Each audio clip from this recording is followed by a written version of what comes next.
Blessed good mornings, my family. This is Brother Kenroy with story number 2, child abuse.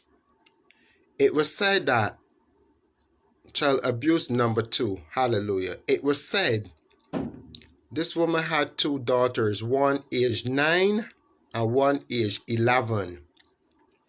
And she met this man, a new man in her life. And on the surface, he seemed perfect, the perfect gentleman, the perfect role model, the perfect stepfather to her children. And everything was perfect. So she thought. It so happened that I think they said she passed away or something along that line, and he was raising the 2 daughters for her.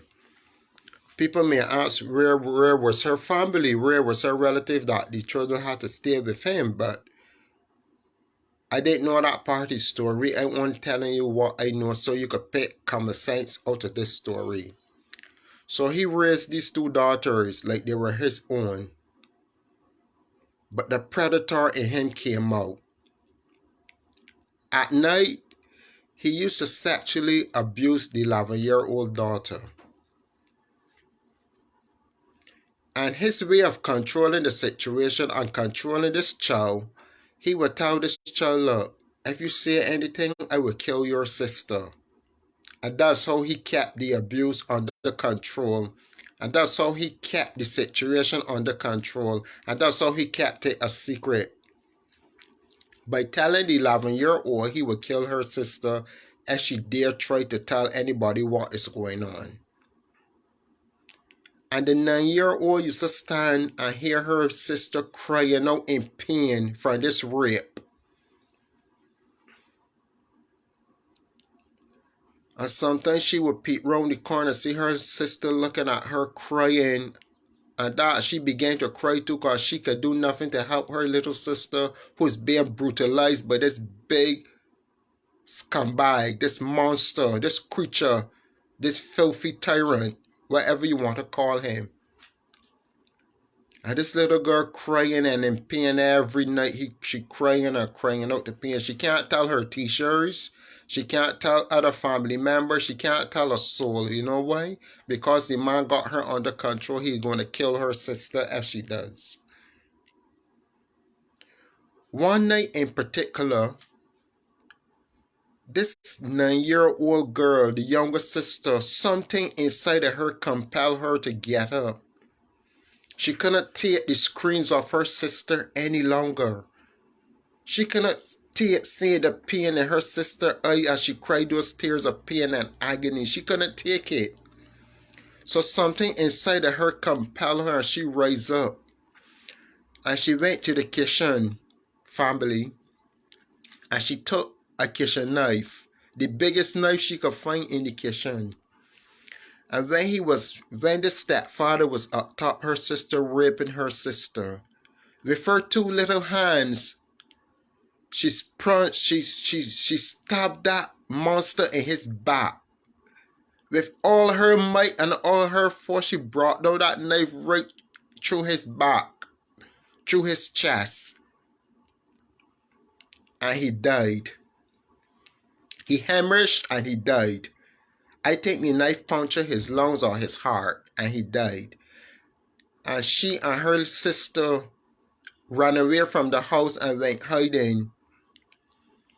When the truth came out, reality and the police get involved. This is way back in the 70s, I believe it happened here in Barbados. When the police got involved, and it was all discussed at the juvenile court detention center. Most people will say, well, they shouldn't even get a day for him. They shouldn't even get charged. But unfortunately, the younger sister got charged because they say she ran away from the scene of the crime. But that is expected that is expected of a child who's fearful of their life, who's scared of their life, who's terrified. But they know the law back then and the law now, some things haven't changed and some things have changed. The fact that she ran away from the scene of the crime, they look at it like they're willfully killed this man. That's how the evidence looked. And she didn't get jail time. She got sent to the government industrial school for girls. A detention center, as some places over the world call them. A detention center for the youth. A youth correction center. She didn't spend long either. Just a little time. But the point is of this story is, ladies, again, I'm talking to you ladies. As a father myself, I'm speaking to you. When you invite a new man into your life, you're also inviting them into the life of your children if you have children. Do a background search on this individual that you are inviting into your life and the lives of your children into your home. Some people appear on the surface, as Santa Claus, as me put it like that, as heaven sent. But beneath that, they are monsters, they are creatures, they are the devil in disguise. Yes, the body may be providing for you financially. And you win the jackpot. The best man I ever had, who's taking care of my children when their children's father is not doing it. In your mind, you have the perfect spouse. But in your mind, you can have the perfect devil too. They had a song years ago. The angel in your bed this morning will be the devil in your bed tonight. And brethren, that is the same in this case. She trusted this man with her 2 daughters. After all, he was always perfect. He loved them like his own daughters. Because he had a hidden agenda. He had a hidden motive. He was a predator, seeking who he can devour. And who he wanted to devour was these 2 innocent little girls. And the Lord knows that this is not something first to him. This is something he probably did before or was accustomed doing.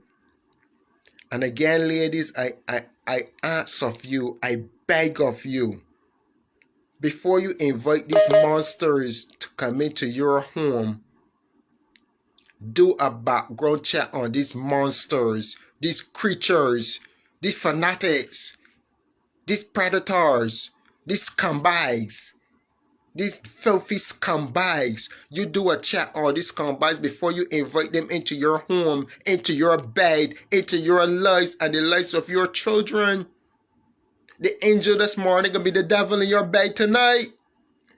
And they're gonna bring destruction to your home. They're gonna bring disaster to your home. Unhappiness to your home. All because you refuse to check their background. Check your background. As long as you got children involved, check their background. This is Brother Kenroy coming to you with story number 2. Child abuse, child neglect.